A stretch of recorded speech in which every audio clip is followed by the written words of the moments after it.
keselamatan kekal, hidup kekal menjadi jaminan bagi kami. Kami bersyukur untuk semuanya. Bahkan di dalam kehidupan kami sehari-hari, Engkau pun menjamin pemeliharaannya. Terima kasih Bapa. Kami juga bersyukur karena Engkau memberi kesempatan kepada kami untuk belajar firman-Mu. Kami sadar akan segala keterbatasan kami, dan kami membutuhkan Roh Kudus untuk menerangi hati kami, sehingga kami sanggup memahami kebenaran firman-Mu ya Bapa.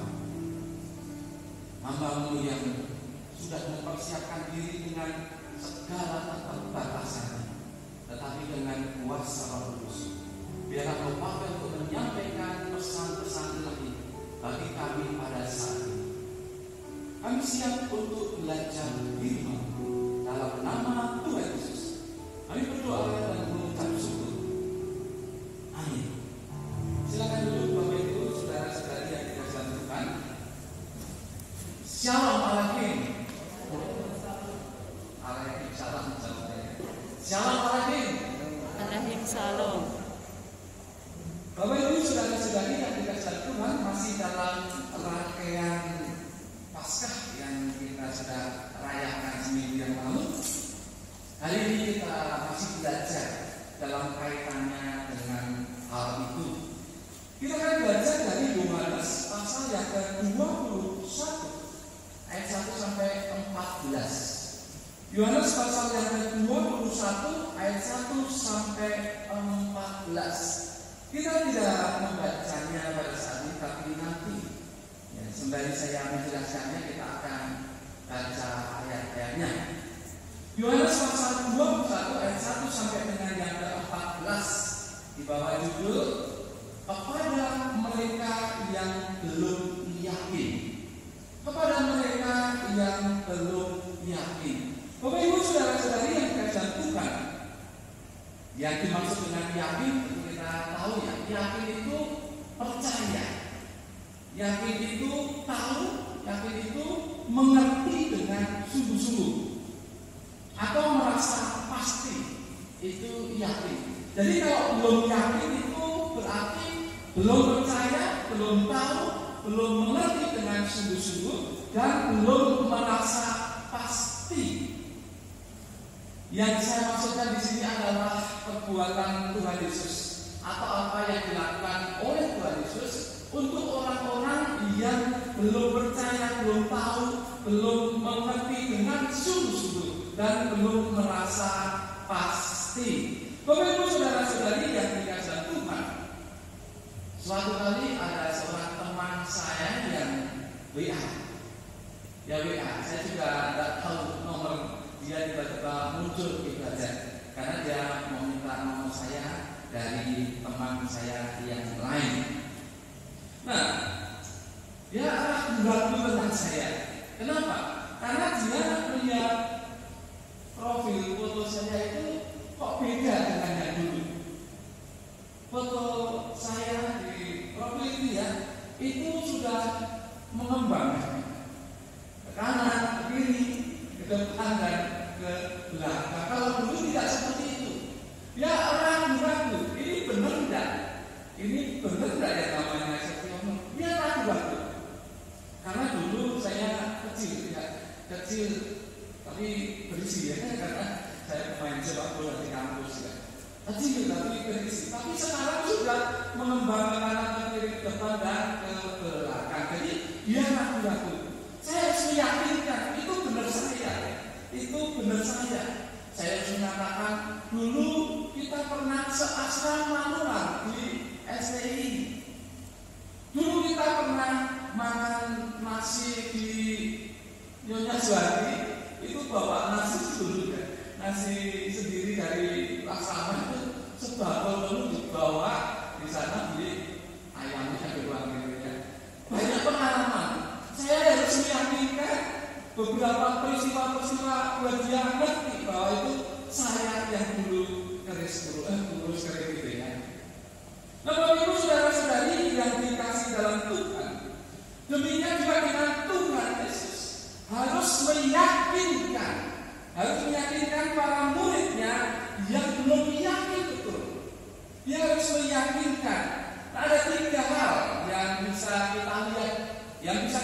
pelajari dari ayat-ayat ini mengenai tindakan Tuhan Yesus untuk meyakinkan para muridnya yang belum yakin.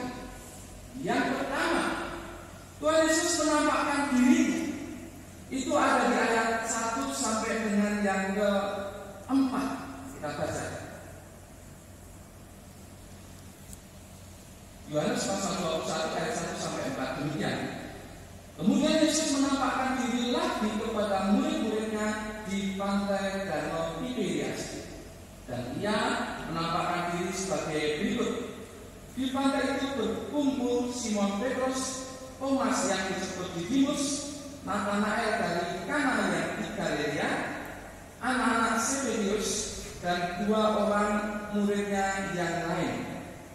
Kata Simon Petrus kepada mereka, "Aku pergi menangkap ikan." Kata mereka kepadanya, "Kami pergi juga dengan engkau." Mereka berangkat lalu naik ke perahu, tetapi malam itu mereka tidak menangkap apa-apa. Ketika hari mulai siang, Yesus berdiri di pantai, akan tetapi murid-murid itu tidak tahu bahwa itu adalah Yesus. Bapak Ibu saudara-saudari yang dikasih Tuhan, kalau menurut ayat 2, mereka yang berkumpul itu jumlahnya 7. Nanti bisa diperhatikan itu jumlahnya 7. Berarti ada 4 yang tidak berkumpul bersama mereka. Menurut para penafsir yang tidak berkumpul ini Matius, Simon orang Selot, Tadeus, dan Yakobus anak Alfeus. Ada orang berkata mereka kembali kepada pekerjaannya, yaitu menjadi nelayan. Tapi ya memang betul, tetapi itu tidak sepenuhnya, tidak sepenuhnya. Kalau murid-muridnya kembali kepada pekerjaannya semula, itu Matius bagaimana? Ya kan, Matius bagaimana? Matius di tempat yang lain, tidak di sini, kan pemungut cukai. Ya tidak mungkin ya, dia akan kembali di sana. Simon orang Selot itu orang yang pejuang bagi bangsa Yahudi. Dia kelompok orang yang keras, radikal. Kalau dia kembali lagi ke sana kan sepertinya tidak mungkin.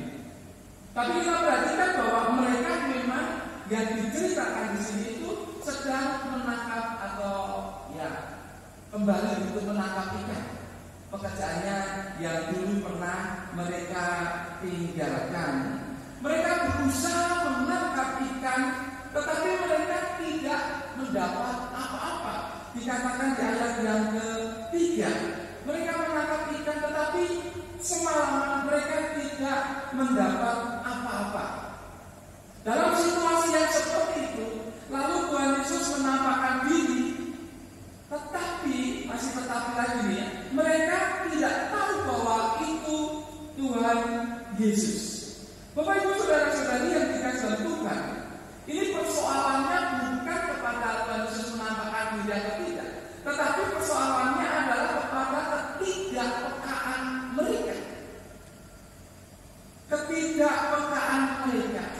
Bapak Ibu saudara-saudari yang dikasihi Tuhan, entah masalah apa yang membuat mereka tidak peka, tetapi tentu perkara itu berkaitan dengan situasi pada saat itu. Nah, kalau kita perhatikan murid-murid yang berjalan ke Emmaus, itu kan sebetulnya mewakili pikiran banyak orang Yahudi. Dia katakan padahal pada saat itu mereka mengharapkan bahwa Tuhan Yesus yang akan menjadi pembebas bagi bangsa Israel atas penjajahan atau kekuasaan Romawi. Nah, itu mewakili bangsa Yahudi.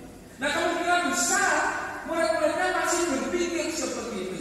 Nah, Bapak Ibu, nanti kalau kita membaca kisah para rasul, maka di sana dikatakan kapan Tuhan memulihkan kerajaan bagi Israel. Jadi pikiran yang semacam itu masih ada. Tetapi di samping itu, para muridnya tentu menjadi kaget, terkejut dan kemudian sedih oleh karena pimpinan mereka itu kok dengan gampangnya ditangkap, dianiaya, lalu disalibkan dan dikuburkan karena sudah meninggal. Nah, kalau dengan gampangnya seperti itu, jadi mereka ya mungkin merasa kok seperti ini guru saya, kok seperti ini pimpinan saya. Nah, itu ada di dalam pikiran para muridnya. Oleh sebab itu mereka tidak peka kalau Tuhan Yesus sudah bangkit. Jadi persoalannya adalah masalah ketidakpekaan para muridnya akan kehadiran Tuhan Yesus di depan mereka. Bapak Ibu saudara-saudara yang dikasihi Tuhan, kami punya pimpinan itu kadang-kadang kaget juga. Kita sedang berbincang-bincang apa gitu, kita bercanda di belakang kita gitu. Jadi langkah kakinya itu tidak terasa, betul-betul dianggap gitu. Bagi karyawan yang tidak serius main atau apa itu tiba-tiba ada pimpinan. Kalau saya biasanya tidak serius di kaki, jadi saya kalau duduk itu kakinya satu naik di kursi gitu ya. Tiba-tiba pimpinan ada. Tapi saya tidak langsung lepas gitu ya. Biarin memang kenyataannya seperti itu. Tapi kedatangannya tidak dirasakan oleh karyawan. Bapak Ibu saudara-saudari yang dikasih dan Tuhan, bukankah kita seringkali tidak merasakan kehadiran Tuhan? Seringkali ketika kita mengalami masalah, ketika kita mengalami persoalan, ketika tekanan kehidupan begitu berat, ketika beban kehidupan begitu berat, kita selalu bertanya-tanya, di mana Tuhan? Di mana Tuhan? Tuhan kok tidak menyertai saya? Ketika segala sesuatu yang negatif itu menimpa kita, maka kita bertanya-tanya, di mana Tuhan? Tuhan kok tidak menyertai saya? Tuhan kok tidak bersama dengan saya? Bapak Ibu saudara-saudari yang dikasih dalam Tuhan, persoalannya bukan Tuhan ada atau tidak bersama dengan kita. Persoalannya adalah kita tidak peka. Kita tidak peka akan kehadiran Tuhan di dalam hidup kita. Kita tidak merasakan bahwa Tuhan itu hadir. Tuhan itu bersama-sama dengan kita. Ada banyak perkara yang membuat kita tidak peka akan kehadiran Tuhan. Ya mungkin hal-hal yang negatif yang menghantui kita, ketakutan, kekhawatiran, rasa sedih, atau ya beban-beban tadi yang menguasai diri kita. Itu yang membuat kita tidak peka akan kehadiran Tuhan. Oleh sebab itu saat ini Tuhan menuntut kita, menghibur kita bahwa Dia hadir bersama dengan kita setiap saat. Tetapi kita bisa merasakannya kalau kita mengalahkan segala takut, rasa khawatir atau apapun juga yang menguasai diri kita, atau keinginan-keinginan yang keliru yang menguasai diri kita. Kalau kita bisa membuang itu, kita bisa mengalahkan itu, maka kita akan peka terhadap kehadiran Tuhan. Dan memang Tuhan hadir di dalam kehidupan kita. Kalau murid-muridnya tidak peka, oleh karena mereka dikuasai oleh keinginan yang keliru dan juga kesedihan duka di dalam diri mereka, kita juga seharusnya mengalahkan semuanya itu. Kita harus mengalahkan ketakutan, khawatir atau apapun juga, supaya kita bisa peka merasakan kehadiran Tuhan. Orang yang tidak berbahagia adalah orang yang tidak bisa merasakan kehadiran Tuhan. Karena yang memimpin dia bukan Tuhan. Tetapi kalau kita bisa merasakan bahwa Tuhan bersama kita, kita akan melangkah secara mantap di dalam hidup ini. Persoalan apapun yang akan kita hadapi, kita akan lapar, kita akan berjalan dengan mantap. Karena merasa yakin bahwa Tuhan bersama dengan kita. Hal yang kedua yang dilakukan Tuhan, yang pertama tadi Tuhan Yesus menampakkan dirinya. Yang kedua, Tuhan Yesus mengingatkan mereka. Itu ada di ayat yang ke-5 sampai dengan yang ke-8. Kita baca. Kata Yesus kepada mereka, "Hei anak-anak, adakah kamu mempunyai lauk?" Jawab mereka, "Tidak ada." Maka kata Yesus kepada mereka,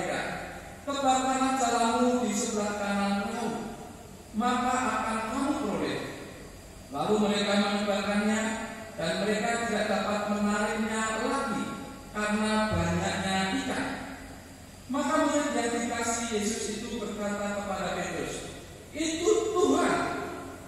Ketika Petrus mendengar bahwa itu adalah Tuhan, maka ia mengenakan pakaiannya, sebab ia tidak berpakaian, lalu terjun ke dalam danau.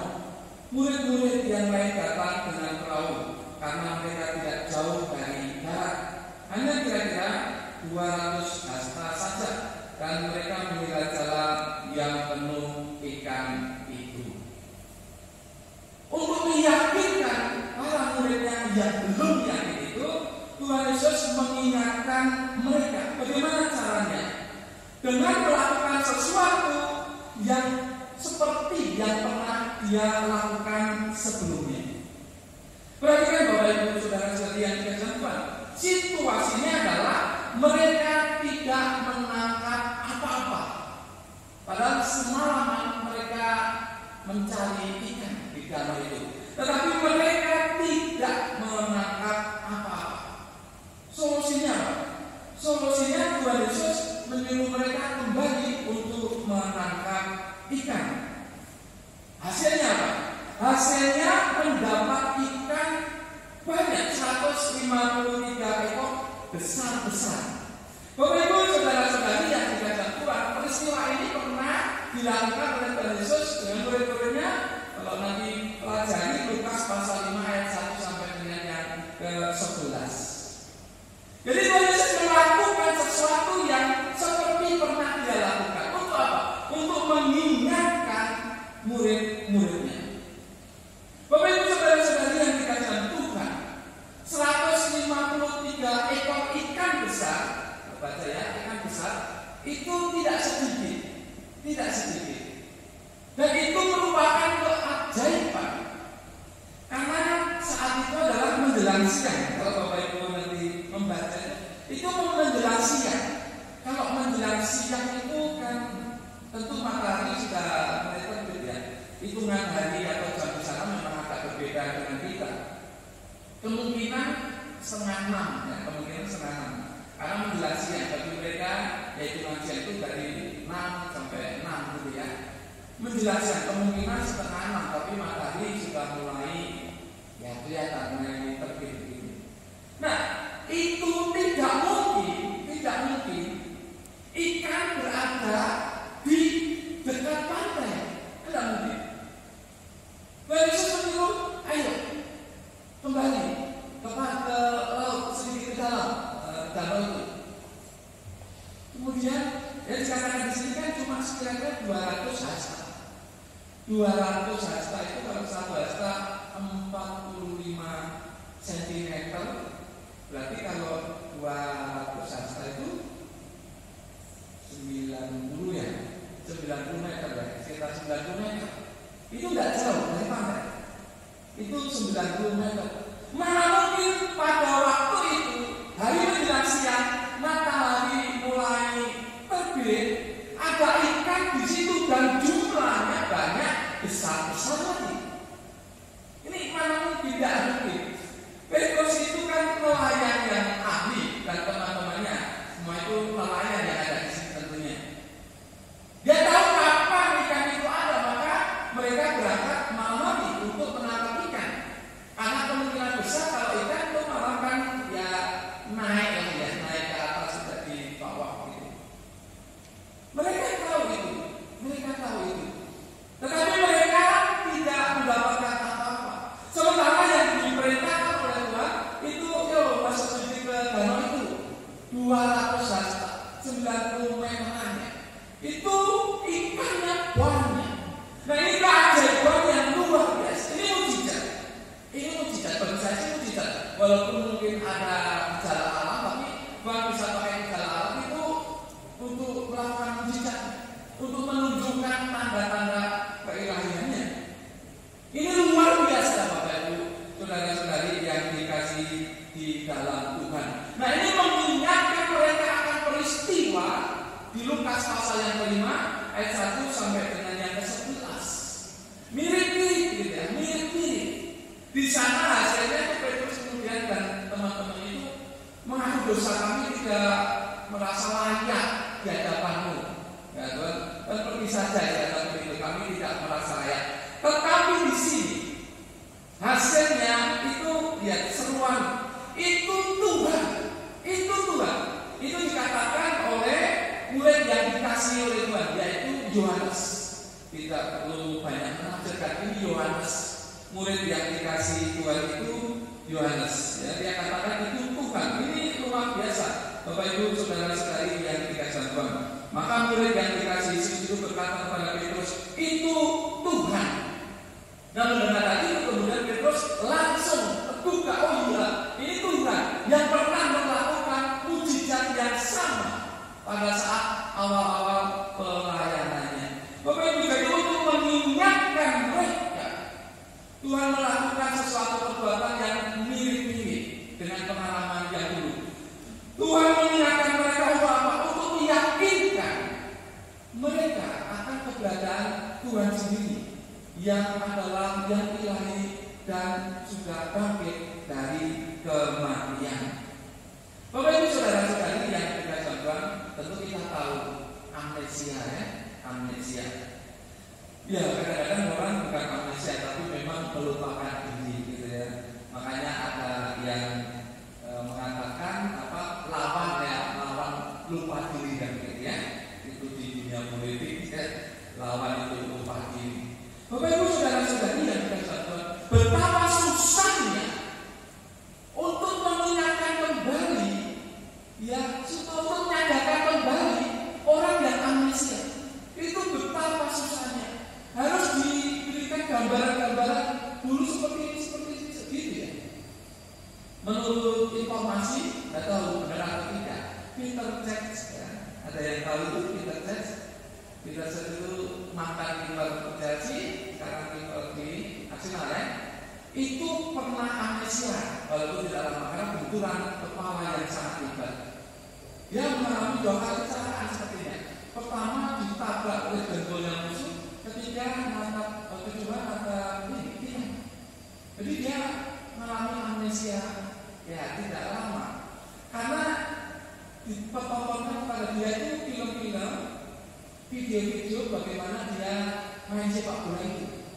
Ya, di klub Chelsea itu dipertontonkan. Dan kemudian sampai sekarang dia sudah sadar kembali.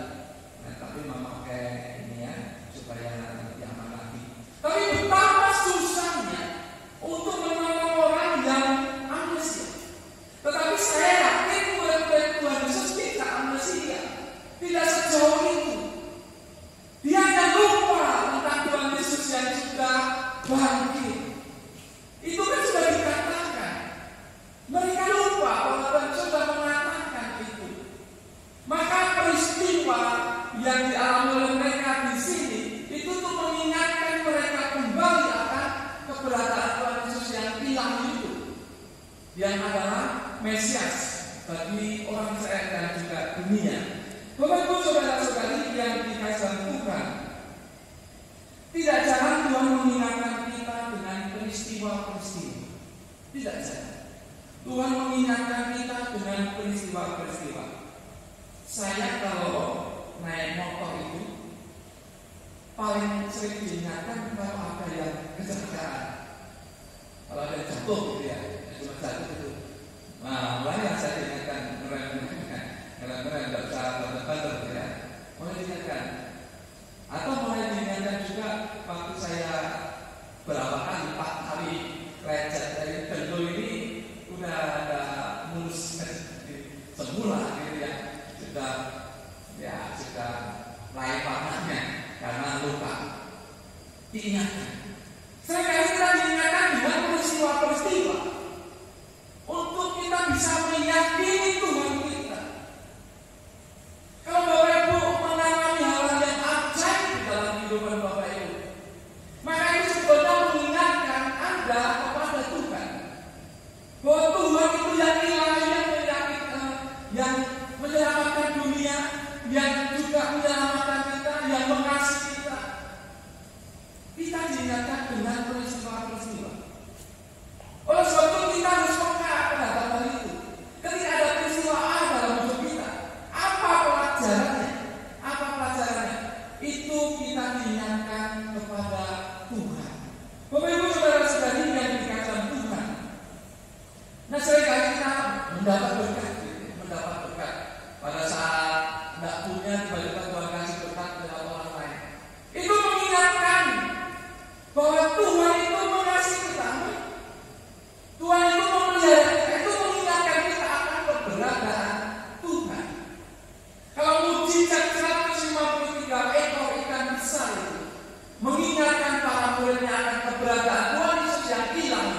yang Mesias sejati itu.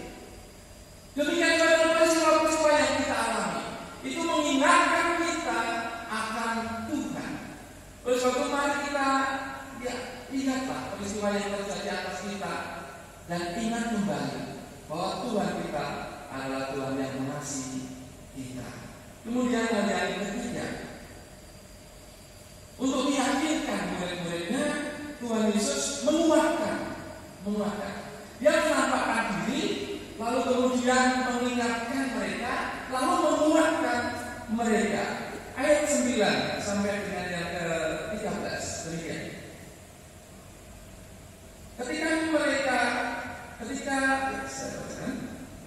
mereka tiba di darat, mereka melihat api akan dan di atasnya ikan dan roti. Kata Yesus kepada mereka, bawalah beberapa ikan yang baru kamu tangkap itu. Simon Petrus naik ke dalam perahu lalu mengilang jala itu ke darat, penuh ikan yang besar, 153 ekor banyaknya, dan sungguh pun sebanyak itu jala itu tidak koyak. Kata Yesus kepada mereka, marilah dan sarapanlah. Tidak ada di antara murid-murid itu yang berani bertanya kepadanya, siapakah engkau? Sebab mereka tahu bahwa ia adalah Tuhan. Yesus maju ke depan mengambil roti dan memberikannya kepada mereka. Demikian juga dengan ikan itu. Tuhan Yesus menguatkan mereka karena mereka sudah tahu itu Tuhan, dan mereka memerlukan kekuatan supaya semakin yakin. Bapak Ibu saudara-saudari yang dikasih dalam Tuhan, untuk menguatkan keyakinan mereka, Tuhan Yesus juga melakukan satu tindakan yang lain yang mirip dengan yang pernah dia perbuat. Mengambil roti dan ikan lalu memberikan kepada murid-muridnya, itu pernah dia lakukan, pernah Tuhan Yesus lakukan. Mujizat 5 roti dan 2 ikan untuk 5.000 orang lebih. Mujizat 7 roti dan ikan-ikan kecil untuk 4.000 orang lebih. Itu adalah peristiwa di mana Tuhan memberkati banyak orang, termasuk tentu murid-muridnya. Ya, semoga diberikan dalam kisah itu.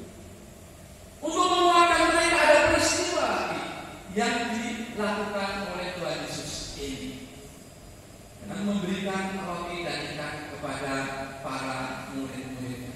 Jadi para muridnya semakin yakin. Bapak Ibu nanti bandingkan dengan kita di Lukas ya, ketika orang berjalan ke Emmaus itu. Nanti bandingkan ada kisah di sana juga tentang itu. Jadi untuk menguatkan keyakinan muridnya, maka dilakukan satu tindakan lagi, memberikan roti dan ikan kepada mereka. Bapak Ibu saudara-saudari yang dikasihi Tuhan, ada yang mengaitkan ini dengan peristiwa perjamuan, tapi kayaknya agak jauh ya. Peristiwa perjamuan itu kan juga memotong roti dan memberikan kepada para muridnya. Tapi itu juga mengingatkan. Tetapi saya lebih condong yang peristiwa mujizat itu. Tuhan Yesus memberikan kepada muridnya untuk dibagikan kepada orang banyak. Jadi dia menunjukkan, memberikan tanda bahwa dia adalah yang ilahi. Dia adalah Mesias yang sesungguhnya. Dan murid-muridnya tentu semakin yakin bahwa Tuhan Yesus yang ada di hadapannya itu adalah Tuhan Yesus yang disalibkan, mati, dikuburkan dan bangkit karena dia ilahi, yang Mesias sejati. Tentu murid-muridnya semakin yakin akan hal itu. Bapak Ibu saudara-saudari yang dikasihi Tuhan, ada lagu dunianya. Disebut lagu dunia karena biasanya ini ditolak-belakangkan atau dikontraskan dengan lagu rohani. Bapak Ibu yang seusia saya tahu ini lagu ini. Aku masih seperti yang dulu, menunggu sampai akhir hidupku, kesetiaanmu tak luntur, hatimu belok berkorban demi keutuhan.